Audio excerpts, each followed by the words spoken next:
Hi అండి, ఎలా ఉన్నారు అందరూ? అందరూ బాగున్నారా? మేమైతే చాలా బాగున్నాం. మీరు బాగున్నారు అనుకుంటాను. ఈరోజు నా రెసిపీ ఏంటంటే కందిపప్పు సొరకాయ.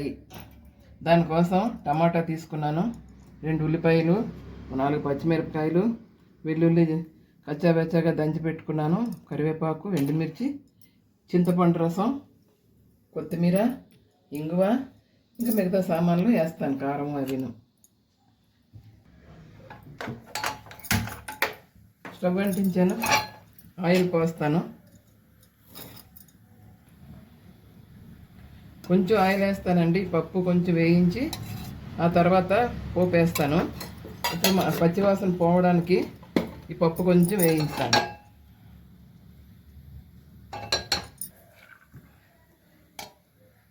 పప్పు కడిగి నానబెట్టుకున్నదండి, ఇది వేస్తానండి దీంట్లో.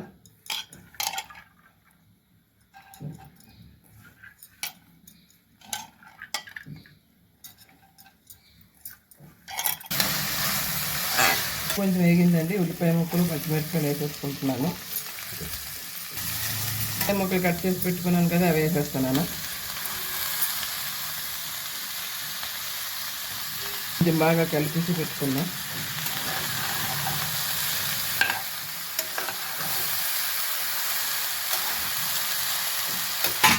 టమాటా ముక్కలు, 2 టమాటాలు పెద్ద సైజు కట్ చేసి పెట్టుకున్నాను, ఇవి వేసేస్తున్నాను.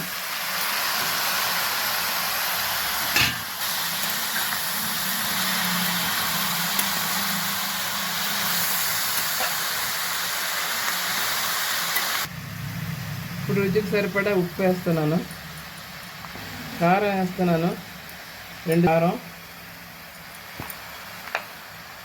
ఉప్పు, ధనియాల పొడి,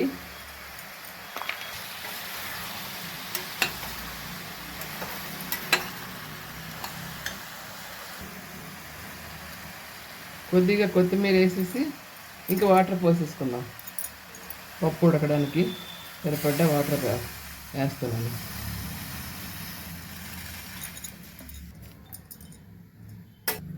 ఇప్పుడు మూత పెట్టి 3 విజిల్స్ రావాలి. 3 విజిల్స్ వచ్చేంత వరకు ఉంచుదాం.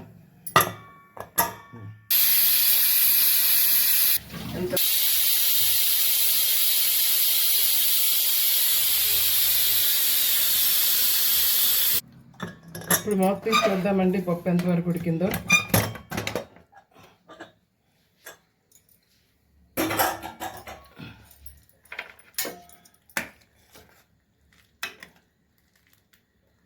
పప్పు ఉడికిపోయిందండి. పప్పు, టమాటా, సొరకాయ అన్నీ ఉడికాయి. కొంచెం మెతుక్కుందాం. చింతపండు రసం వేస్తున్నాను.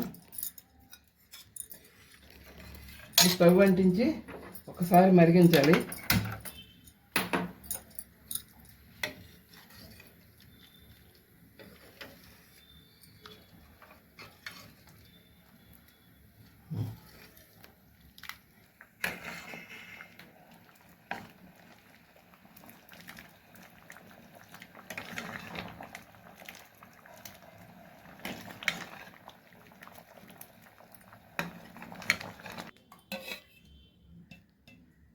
ఇప్పుడు పప్పు పోపు వేసుకుందామండి.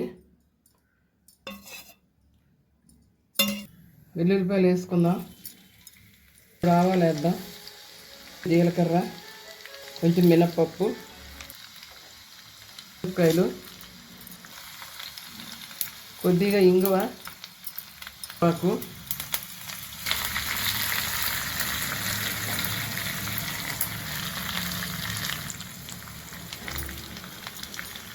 పెడదామండి. పోపు మూత పెట్టేద్దాం. ఇది కలిపేసి చెయ్యాల పెడితే